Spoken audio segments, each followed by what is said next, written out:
All right, everybody, let me bring our next speaker onto the stage. Katie, how are you? Good. How are you? Good. Welcome to the show. I appreciate you joining us and sharing with us today. Tell us a little bit about yourself and what you'll be talking about. Yes, I am from Fargo, North Dakota. I've been a mortgage lender for a little over 4 years, and I'm going to talk about becoming an agent magnet.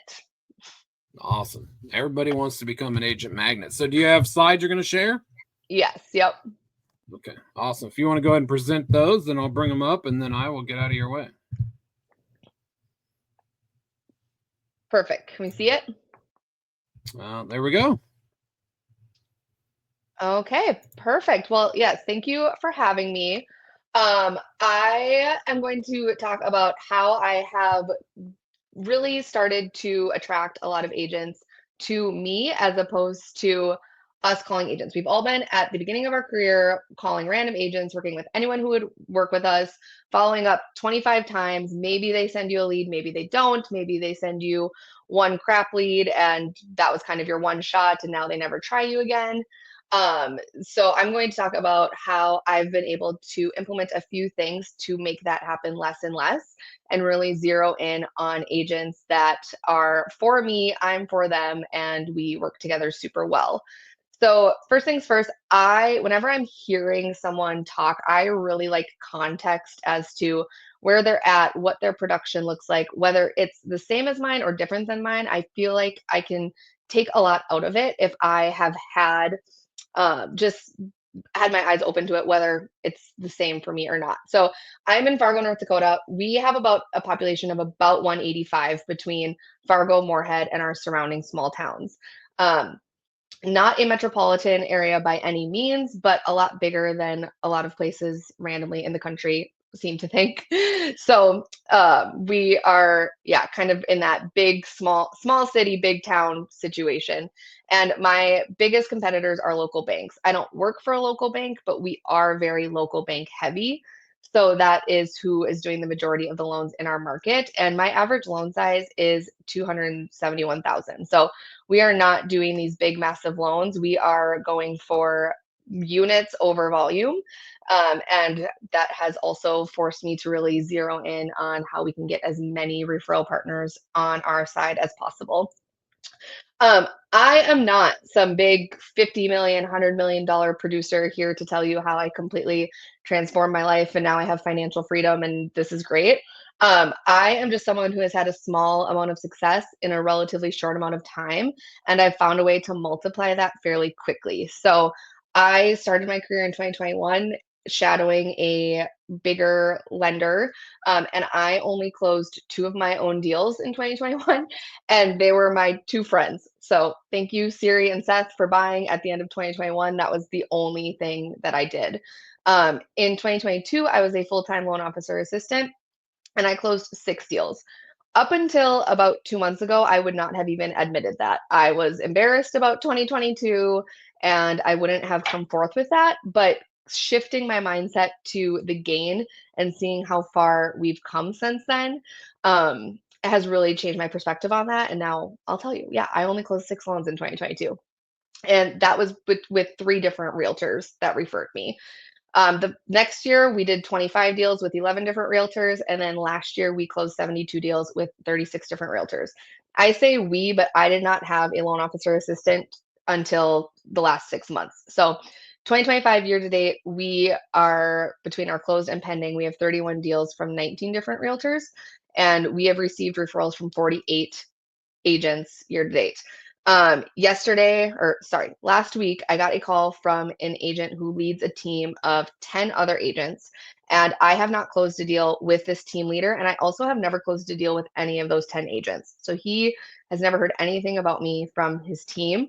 But he called me and he said, "Oh my gosh, Katie, I can't believe I have never met you. I hear only good things and I just cannot go another year without meeting you. Can we please get coffee?" That is the type of thing that us as loan officers would be coached to say to a realtor. So the fact that a realtor is calling me and saying that means that some of the things that I'm going to talk about do work. But I like to be transparent on where all of this comes from. A little bit about me, because you're going to see in some of the ways that I have done things and built things. I think you need to know a little baseline about how I see the world and my perspective. When I graduated college, I did not know what I wanted to do. I just was terrified of being bored. I had worked in retail, I had worked in banking, and the I liked all my jobs. I was always super into work, but I always would get to a point where I was just super bored and I wanted to keep doing something else. And I also thought $80,000 was the most amount of money you could make. My parents never made more than that. I just thought that was the top. And I still think that's a lot of money. I don't say that to poo poo that. I say that because that is still my perspective. And you will see in a lot of the things that I'm going to talk about is money is an afterthought. We need it to pay the bills, we need to make money, all of that. But when I first came out of college, after my 401k contribution, my taxes, I was bringing home like $2,100 a month. And this was not 20 years ago. This was like 7 years ago. So my mindset is, hey, if I make $5,000 one month and I got to spend 1,000 to save reputation, if I have got to cut commission here, if I got to do something to help my business grow, that is worthwhile. And that is something that I think some lenders miss. And my biggest thing is I want others to feel educated and empowered to make their own decisions. And that's how I go into things like this. So anyway, let's get to the things that I feel like have really made a difference when it comes to agents being comfortable referring me. So I have done a lot of things like today, been on a lot of coaching calls, been to different conferences, and something that I have heard time and time again is that you need to deny fast. That has not worked for me. I have not seen that as something that works. Maybe it worked in 2020, maybe it worked in 2021. In this market, our agents are our clients and they work really, really hard to get a lead. And oftentimes they pay a lot of money to get that lead. They're marketing, they're spending thousands of dollars on Zillow. And sometimes they may go a month or two without a single lead. When they get that lead and that lead says, yeah, I'm open to talking to a lender. If that realtor brings you a lead and you within 1 hour say, yep, their credit sucks, they can't buy, or they're denied, that is not going to make that agent feel good. That is going to make that agent feel hopeless. Everyone in our industry right now needs hope. There has been so much beat down. And when you come at them and say, hey, this one lead that you got, I don't have time for it. It's a waste of my time. They're not qualified. That is not something that's going to reinforce them. That's not going to give them the dopamine hit to send it to you again. So I don't view that deal as, oh, this is a $3,000 commission and I just got to get to the one that's a deal. I view it as 300,000, because if I can create a relationship with this agent and I can work with them for the next 30 years, that's going to multiply. So every denial, first of all, we work really hard to get people approved. Obviously, if you're on a call like this, you probably do too. You're not just saying, oh, they're not perfect, goodbye. But there are some people that you just can't approve. We never say no. We are always framing it as a not yet. And every client leaves with a plan to get mortgage ready, and it needs to be able to be summed up in one sentence to their agent. So, for example, if I run into someone and they have a credit issue, I would never send them an email or leave them a voicemail saying that they're denied, because then they call up their agent like, yep, I can't, I'm not approved. I make sure I get either on a Zoom with them or on a call with them, and I explain to them, hey, this is the issue. This is how we're going to fix the issue. I've pulled a credit plan for you. It looks like, you're at a 590, really need you at a 620 for this program. That would be best. And this is how you get there. It looks like it's going to cost like $1,400. How long do you think you can save that? And then the client's going to say, oh, yeah, probably, I could probably get that done by October. And then I'm going to say, great. You know what? October is such a great time to buy a home, because spring right now, it's actually really crazy. October, November, things start to slow down. I bet we can get you a really good deal then. Let's work this plan. I'm going to check in with you in a couple months. I am always here if you need me. Let me know if you have any questions. If you have any issues getting a hold of this collection agency, let me know. I will help you with it and I will follow up with you. And then I say to the agent, hey, agent, They have a couple credit issues. We talked it out. We're thinking October. I have set a reminder to reach out to them in July and September so we can get ahead of it and get them ready for October.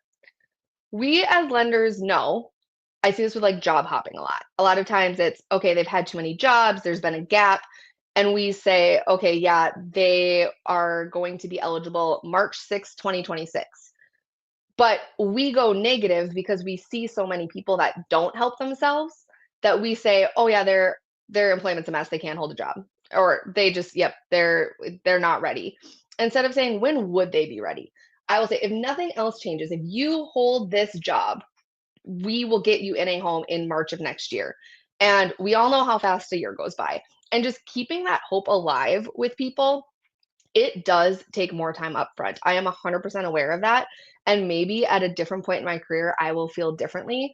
But I think that doing that work up front has been able. We just closed a loan of someone a few weeks ago who literally talked to me the week after she filed bankruptcy. And because through our follow up and our handholding, we were able to close them 2.5 years later. I got referred her in November of 2022. That is the stuff that's going to keep your agent. Again, when I break down dollars per hour, the hours that I spent on that loan versus how much the um, you know my hourly rate on that loan was probably less than working at Jimmy John's. But that relationship that I solidified with the agent that whole time is what really made me stand out. Um, and then I take on 100% of the follow up if it is a financing issue. Once a lead has applied for a mortgage, they've gone that far, they've got their credit pulled, they've got everything, they've done all the work. It is extremely awkward for that agent to follow up. They don't fully know what needs to be done. They can't check, they can't do a soft check of the credit for 4 months. So if you're expecting that agent to follow up with them, they're saying, hey, Carol, how are things going? And Carol's like, oh, yeah, I got denied. And I just, I think my credit's a little better. Credit Karma said I went up 20 points.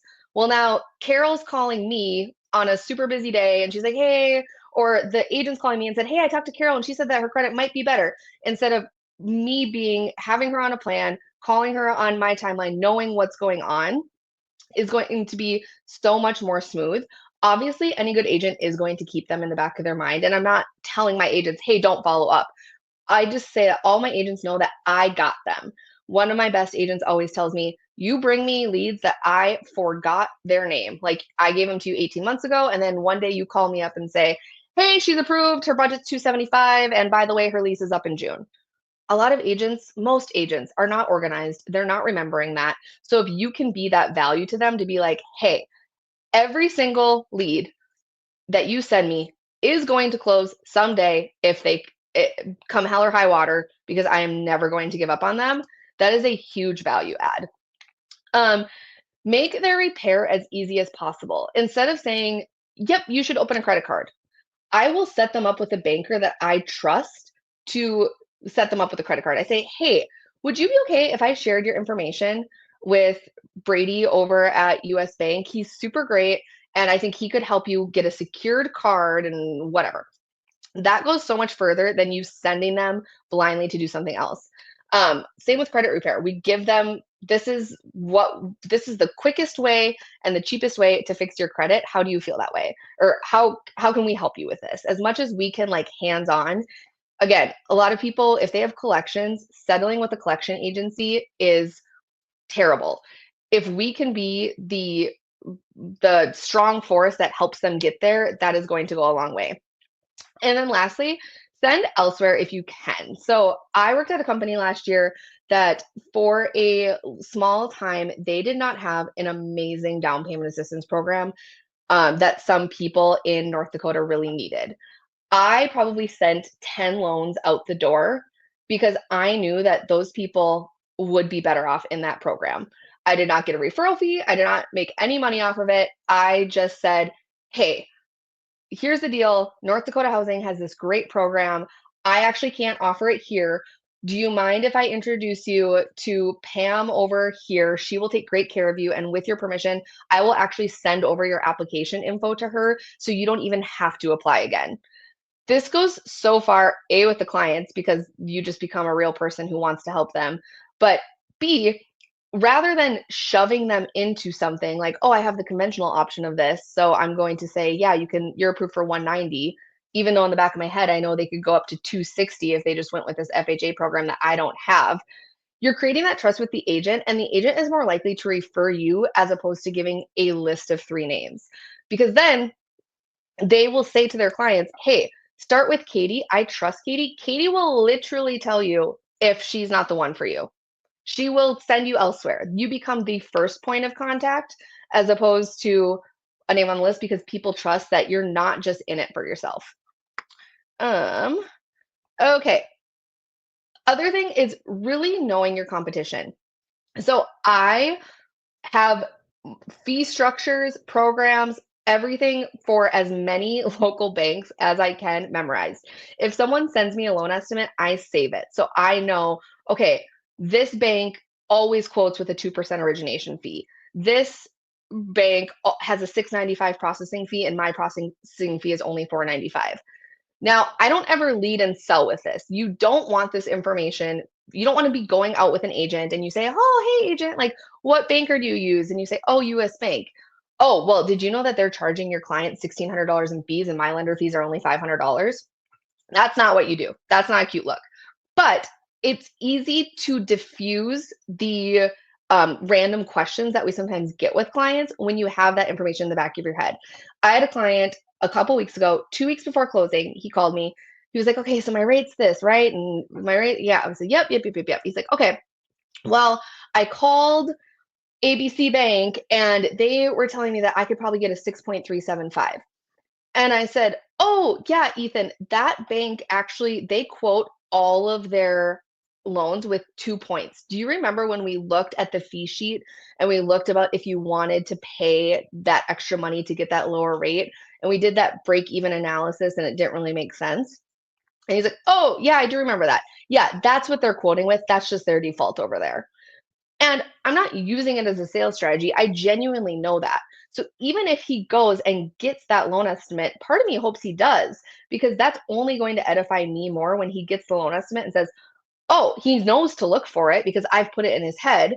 He knows to look for it. He finds it and he's like, holy cow, Katie really knows what she's talking about. I'm sticking with her. Um, and then if they're, like I said, the program thing, if there's something, I will take an L all the time for the greater W. And then value proposition, if there is something that is being heavily marketed, figure out the catch. We had a program, a grant that a lot of our banks had for about 3 weeks in at the beginning of April, where certain first-time buyers could get an interest rate of 5.125%, no points. So I couldn't offer that. I knew that. I knew that going into that. What were the catches? The catch is that they had to have under 80% area of median income. But the second catch was that you had to lock in within 14 days of your closing date. And once the grant money was out, it was out. So if someone got approved for this with the 5.125 and they wrote a 30-day closing or their closing got delayed and they weren't locked and the grant money ran out, well, now all of a sudden they've shot up to a 7% interest rate. This same program happened last April, and I learned that, and I met with several agents who were ticked off because a mortgage lender was all over social media saying 5.125%, this is so great, not really communicating that, hey, like, unless you're under contract and you're closing in the next 3 weeks and you're under this income limit, like that's the only person this is going to work for. So again, knowing that stuff off the top of your head and being super, super factual, not leading with feelings and, oh, I'm just word vomiting because I'm nervous that they're shopping me, but just being like super grounded and factual and knowing those things has helped me and really, again, made my interactions with agents a lot stronger. Okay, staying with the right agents. So I'm a really big like trust builder. I go deep with people and I am big on telling my agents how great they are, especially when I'm reminded about how many agents are not great. So if I have an experience, we all get those random one-offs where you didn't pick the client came to you, the client came to the agent, and now you're in this crazy, terrible communication where this guy hasn't sent me the PA addendum for 2.5 weeks and we close next week and I've followed up every day. It's a whole thing. I will just say to a few of my good agents, and I don't use names, it's not a drama thing, but it's like, hey, I just want you to know, like, you're a dang good agent. Like, let me tell you hypothetically about the situation that I'm in right now. Like, you're awesome because I know how much that does for me, and I want to do that for other people. And then agents love to talk and love to introduce you to other agents. One of my best agents, I owe her so much because she has told everyone at any given time, she's like, the reason my business has grown is because of Katie Poyzer. Because she will bring me back leads that I forgot about. She makes everything work that she possibly can. My clients are so confident when they work with her. And like, that's why your business is struggling. You should use Katie. And I understand not everyone is going to be able to find someone like that. Like, that is an amazing resource, but you can cultivate those relationships and eventually it's going to snowball. Um, and then you can do the same for them. Like, I have a financial advisor who refers me a lot of business and he refers random agents. And I'm like, hey, like, meet some of my best agents. And then I just tell the agent, hey, he's referred me a lot of business. If we could get him referring you and me, how great would that be? And then they appreciate that connection as well. Facebook mutual friends is all the data you need. I've used this to meet so many agents. I had an agent last year that I wanted to meet, and I went and I looked at our mutual friends, and we had a mutual friend. And I didn't know, you don't know how well people know each other, but I reached out to this girl, Paige, who's not an agent, and I just said, hey, Paige, how well do you know Courtney? And would you be willing to introduce us if you know her well, if that would not be awkward for you? And she was like, oh my gosh, yes, I went to high school with Courtney. Let me introduce you. Joint text, I've got coffee with her tomorrow. I go to coffee with her and she said, oh my gosh, I am so glad Paige thought to connect us because I need a new lender. My old lender is just in a different stage of life now. She's not grinding the way I need her to be. Like, this is such perfect timing. I'm so glad Paige thought of this. I put this in Paige's mind. But it worked out so well with the timing. So, and that brings me to my next point, which is asking for advice. You build relationships by asking and needing help. I read an op-ed years ago. It had nothing to do with business, but I have carried this with me. So many people think that you build relationships by being there for people and by being helpful and being a good friend, which is true. But what actually creates deeper relationships quicker is asking for help because you are showing vulnerability.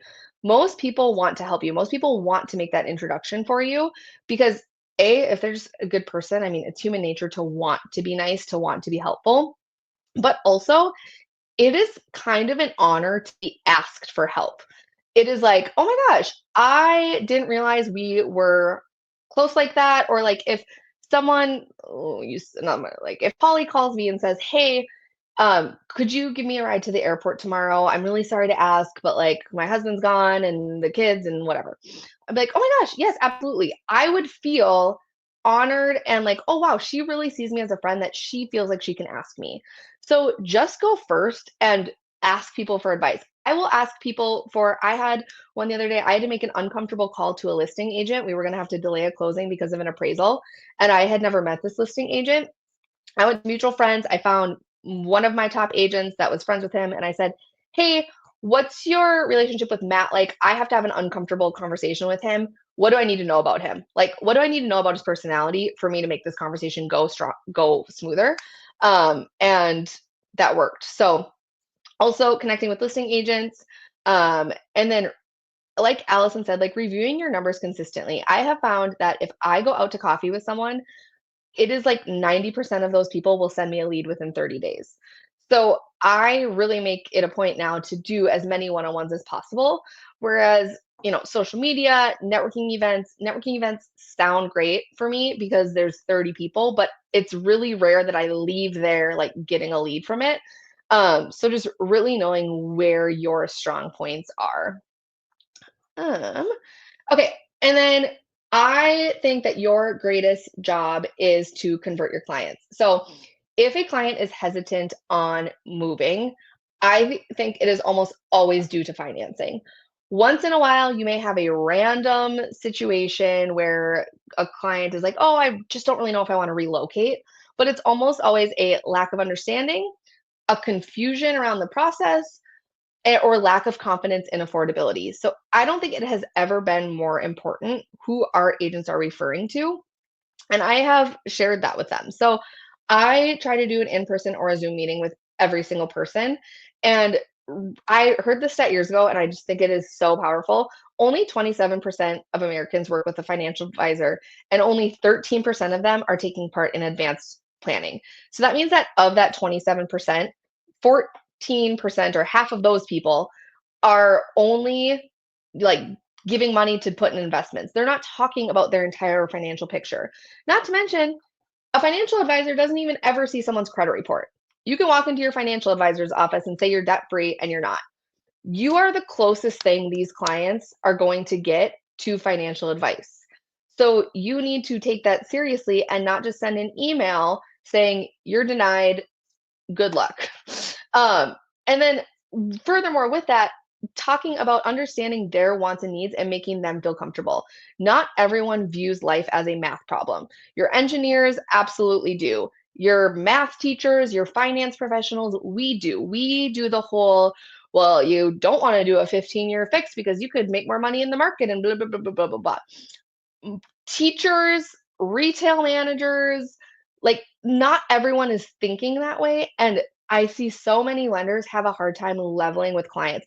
I have literally used the verbiage to people because sometimes, maybe it's like a husband and a wife aren't on the same page, or you can tell someone's kind of like, I'm giving them a couple options and they're really thinking it through.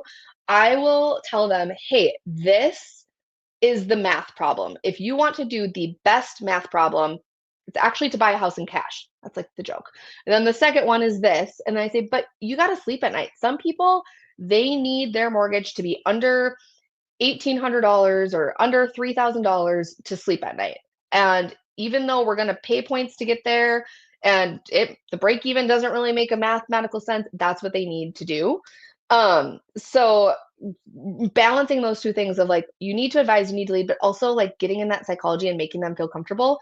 Because I truly believe that 90% of mortgages right now have an interest rate of under 6%, and 70% of them are under 4%. So almost every single person who wants to move right now is going up in interest rate, and then they're probably buying a bigger house. So it is a shift. And I have noticed that a lot of couples are made up of two people. There's one spouse that does not, or there's one spouse that wants to move. They feel cramped. They hate the layout of their house. They hate the location. They want another baby, but they need another bedroom. And they're like, want to move. And then there's the other spouse that's like, heck no, babe, our interest rate's 2.5%. If you get that couple referred to you, or you get that couple to talk to a realtor, you have one chance to make sure that they know that this is a good decision and that there is a way to structure that. Because what's going to happen is even if they have 800 credit, even if they're totally approvable, if they go somewhere and that banker shoots off a quote and that quote is triple the mortgage payment. I had someone yesterday, their current mortgage payment is $987. If I just shoot off a quote for $3,200 a month and just say, yep, you're approved, congrats, we're not going to hear from them again. We need to have more strategy than that. So I will just show people, like, I've been using this slide for pretty much all of my move up buyers right now. And then showing my agents that this is what I do. Because, hey, currently you're paying $989 for your mortgage. You're paying this much for your car one, this much for your car two. You're rolling over $150,000 of equity. If you want to put $150,000 on your next home, which is what everyone says, that's what everyone does. They call you up. They say, I'm going to net $150,000. I want to put $150,000 on the next slide, on the next home. Your monthly cost is going to go up $1,400. I don't know many households right now that can afford a $1,400 increase in their monthly expenses. But if you recalibrate it and say, hey, how about we put less down and we only put mortgage? Now your payment is only going up $269. Your mortgage is going up, but your monthly commitment to those debts is only going up $269. if I could get you more space, if I could get you one more bedroom, if I could get you into that dream home for $269 more per month, would you do it? Absolutely. But if you're not going through this with the clients, even if they're approved, they're going to get cold feet and probably not buy. That's what I'm seeing in the reality of the move up buyers right now. If you have not read Psychology of Money by Morgan Housel, you absolutely should. It is a great book about how it is just impossible. We all come from completely different money psychology. We all come from all these different areas, and it's impossible to approach money the same for every single person. And I just think it will make your empathy for your clients explode. And that comes through so much with your realtors as well. Um, okay, giving and getting confidence. So, a huge part of being willing to put yourself out there to other agents is getting confidence. In my first 2 years, I had zero confidence. I didn't know what I was doing. Everything was super hard. And I would tell lenders I would tell my boss, I would say, I am so like, I can't go out to coffee. Like, I don't know anything. And they'd say, oh, you're never going to know everything. And I would say, "That does not help me. That does not make me feel better. Thank you so much for telling me that I'm never gonna know everything." So, a couple of things that have really helped my confidence are these realizations. So, I did not understand that most agents do not work like most lenders. If you would have asked me a year ago, I would have said, "Yeah, I've got like 3 agents that I'm their number 1 lender." That is not true. I am like 30 agents, number 1 lender. But I would get 3 deals from them, and then I wouldn't hear from them for 4 or 5 months, or I wouldn't really get like a solid lead. Really opening my eyes to these people can sprint for 6 weeks, make $100,000, and then go do whatever, and then come back in 6 months has really opened my eyes to being like, okay, you just need the business coming from multiple places. And I don't take it super personally now when I don't hear from someone and I'm reaching out. It's not that I don't hear from them, but when I'm not getting like consistent business, just knowing that most people are taking breaks in a way that lenders just aren't. Um, Once you build some relationships, ask agents who they like to work with and ask an agent you trust about their bad lending stories. Something that you will realize is most of the bad lending stories involve someone that did not take accountability. It's a lender who threw the appraiser under the bus, threw their underwriter under the bus, and just blamed the clients, like just did not take any sort of accountability and then shut off their phone and did not answer and they couldn't hear from them for 24 hours and they didn't know what things were happening. As soon as I realized that I may mess up alone. I will. I'm not even going to say may. There's going to be mess ups, but I will never shut off my phone for a day when I make a mistake. I will never throw someone else under the bus. An appraisal problem is my problem. A processing problem, a underwriter problem, my underwriter missing a condition, and now we have a condition 2 days before closing, my problem. They don't care who it was, it's my problem. So if you just own it, most people's terrible lending stories and about the lenders they hate are not about, oh, the loan process didn't go perfectly smooth. It's this person didn't own up and take responsibility. Number 3, take the L for the long-term W. If I Perfect example. In December, we had an appraisal come in late. We had to move closing 2 days, and the sellers were buying a new home. And then the sellers were incurring fees because they couldn't buy their new home until we sold. So we closed 2 days late, and it was $300 per day for them to extend it. I told that listing agent, I said, "Hey, I'll pay the $600 fee. I'm so sorry. Please let your clients. I'll incur any moving fees, whatever." So I walked into his office, and this is a big listing agent in town, and I was like tail between my legs, listening to pump up music before I got in there, like, oh, I got to do this. This is so embarrassing, whatever. Walked in there, gave him my check. I said, I am so sorry this happened. Here's the money. Please tell your clients I'm so sorry. Thank you so much for working with me, whatever. And he was like, oh, like, it's okay. Things happen. Like, thanks so much. 1 week later, an agent in his office called me and was like, oh my gosh, Mike was like hyping you up at our morning team meeting.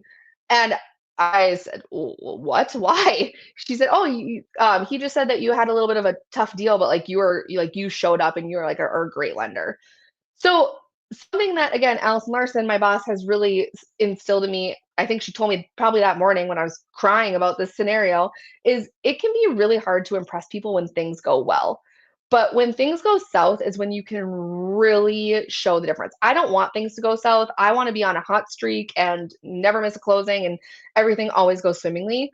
But when things go south, I will own it because I know that zooming out over the next 30 years, like that's going to come back in 10x.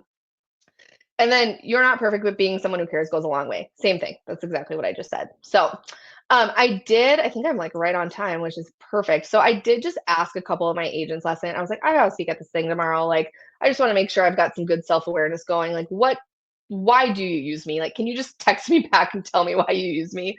And this is kind of what they said. Um, one of my favorites is that I notice a significant confidence difference in the clients that I have with you versus other lenders. That it is really hard for an agent to close a deal if they have number insecurity in the back of their head while they're touring a home. So just really making sure that you are involving yourself in that process and giving your clients that confidence, keeping the agent in the loop is what has allowed me to build a reputation in a relatively short amount of time. Any questions?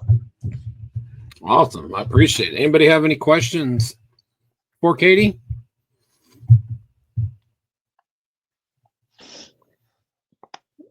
Let's see. I know the comments are always a little bit behind, so. And you said located in Fargo? Mm-hmm. Awesome. Yes. I'm just over here in Iowa, so. Hey. All right, we got awesome presentation. Thank you, Katie. I haven't seen any questions or anything, but Perfect. Awesome. Well, I appreciate it, Katie. You did an awesome job. Love the presentation, love the slides, love the information. It's like you said, it's how to set yourself apart. And I think we've learned a lot of that today already. How to make yourself valuable to your client and obviously to your partners. So, is there any digital tools that you use? Yes. So I use Mortgage Coach. That is by far something I get a lot of compliments on that. And then now I have BombBomb, and I've just started with some of my more technical clients doing a BombBomb video when I go over disclosures, and that's super helpful too. And then, yeah, I mean, prior to this, I used Bonzo for a CRM, but now that I'm a guild, I use Salesforce. Awesome. All right. Well, I appreciate it very much. And if anybody has any questions, be sure to reach out. And you'll be able to easily find her online on Facebook and everything there. Are you on LinkedIn as well? Yeah, Facebook, LinkedIn, Instagram. I'll put my Instagram handle in here. Perfect. Thank you so much. Awesome. Thank you very much, Katie. Have a great day. You too. All right, everybody. I'm going to bring in our next sponsor. Give me 1 second here to do that. Hey, good morning, Robert. How are you? Better and better, Mitch. How are you? Hey, doing good, man. We're rolling right along. We've had some excellent presentations, and I think a lot of information kind of ties together. So I think it's going to be easy for these loan officers to, kind of take what the sponsors and the speakers are talking about today and kind of implement it all together. It kind of seems like, it could be easy to do. So pretty excited about that. Yeah, I mean, Katie, geez, talk about just feeling pumped up after listening to her. She's on fire. That's awesome. She's amazing, up and coming, star in this industry. Yeah. I have a feeling. So I would agree with you. I'm excited for to watch her journey and see where she goes. But I will give you the stage. Do you have slides you want to use, or are you just going to talk? I do have just some tabs open for some website pages, okay. And I guess I'll just hit the present here and then go from there in full screen. Yep. And then I'll put those on, and then you can kind of move about where you need to. Missy said she is on fire, talking about Katie. So the audience agrees with you.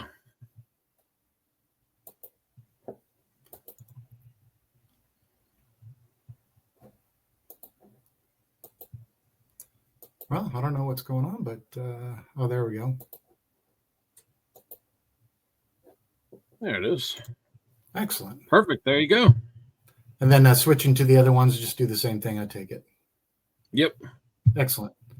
Well, I appreciate it again, Mitch. It's always good seeing you, and I fabulous information. And again, Katie, wow, phenomenal. What is QBI?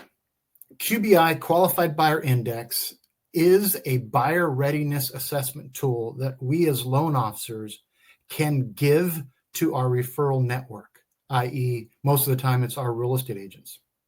So in essence, as a loan officer, you could be in the pocket of a real estate agent 24/7, no matter where you are. You're out on the boat with family, with another client.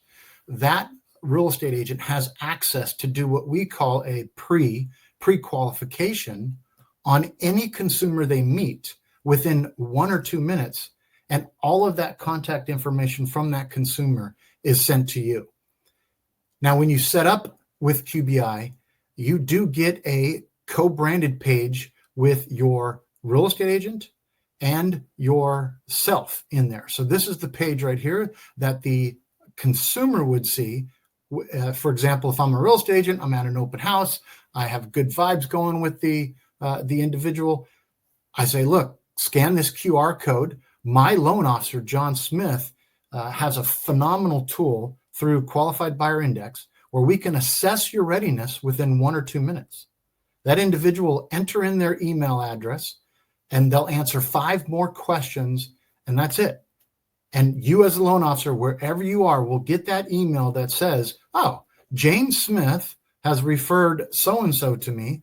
I can see right here on the field what the status of that consumer is. I get to see all of their contact information. So we're not even talking about the fact that it's a tremendous database builder on leads.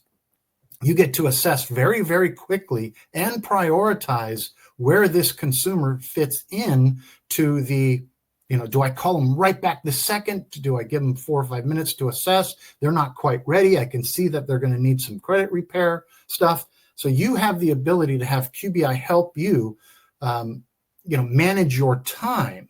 But at the same time, your real estate professionals or your referral partners feel like they're getting instant access to you and getting an instant gratification from a client they meet to an introduction to the referral to you.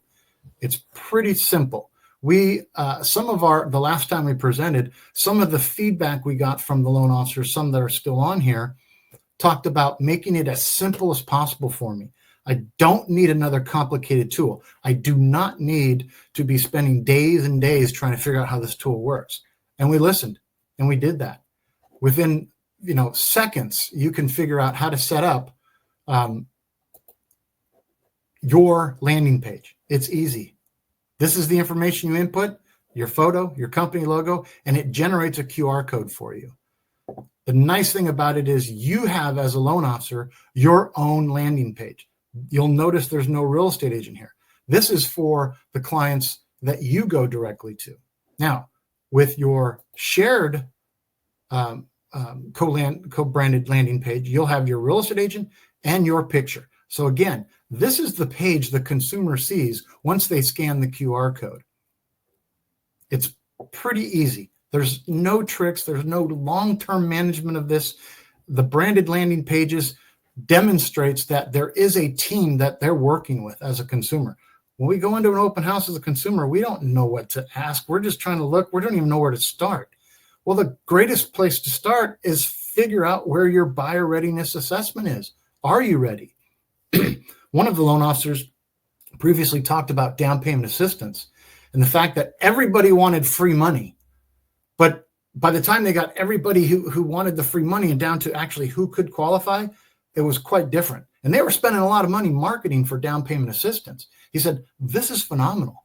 So everybody wants free money, but they got to go through the QBI funnel so that I know which ones can actually qualify. So I'm not wasting all the hours and hours and hours siphoning through the 100 leads we got from our marketing program. I have them going through the QBI app through the QR code on all of our marketing, and that tells me who is ready now. a time saver. The gatekeeper of your time is QBI. So again, the buyer readiness assessment tool, you can give this out to anybody who refers you leads, whether it's a real estate agent, car salesperson, a financial planner. You'll know exactly where it comes from. You'll see those leads. It's easy peasy lemon squeezy. And thank you to the loan officers that are on here who talked about how they really wanted us to fine tune it to be as simple as possible and easy for the real estate professionals to utilize. We look forward to introducing more of you to QBI. Some of the great things we were able to do is get the debt to income. Do they have a co-borrower? Are they self-employed? So those are the answers that you get to see once they're done with this assessment right away. Plus, again, talking about the fact that you get their name, email address, phone number, so on and so forth for your database. So if they're not quite ready right now, you get to continue on and finding them, the resources that they need to get qualified. So again, QBI, I genuinely appreciate the feedback, like I said, from the previous loan officers that helped us grow QBI into what it is today. And we're looking forward to more and more of you loan officers helping us continue to grow. Now, right now, it's 30 days free. Go on our website, getqbi.com, sign up. There's no credit card to enter, 30 days free. If you don't like it, cancel it. It's we don't want to push anybody into anything, but I can guarantee you one thing, that with the feedback we got, this is a tool. You want to talk about a conversation for a sit down with a real estate agent you're trying to get? You have this QBI tool. You can sit down and talk to them at their office about how powerful it is. We have lots of resources, lots of things that you can watch and learn from us on the feedback we've gotten from the field on how professionals use QBI to enhance their business and strengthen their relationships. So with that being said, Mitch, I definitely appreciate your time. As always, QBI is a huge fan of what you do for our fellow loan officers and real estate professionals in all over the country. So thank you so much. Thank you very much, man. And you're welcome. And I appreciate you joining us. Appreciate you helping support these events because, like I said, they're free because of sponsors like you guys that allow us to do that. So that's important, and we do appreciate it. And thank you, Mitch. What is the website? It's getqbi.com. I'm going to throw that in there as well so everybody has that. I appreciate it. Awesome. And Well, man, if anybody has any questions, Robert is on LinkedIn, so you can reach out to Robert there and go check out the website and check out the 30-day free trial. I mean, you can't beat anything that's free for 30 days if it's going to help your business. Yeah, be in everybody's pocket 24/7. It's as simple as that. Absolutely. Awesome, man. Well, hey, once again, I appreciate your help and support, and we'll talk to you soon. Thank you, Mitch, as always. Yep, thank you.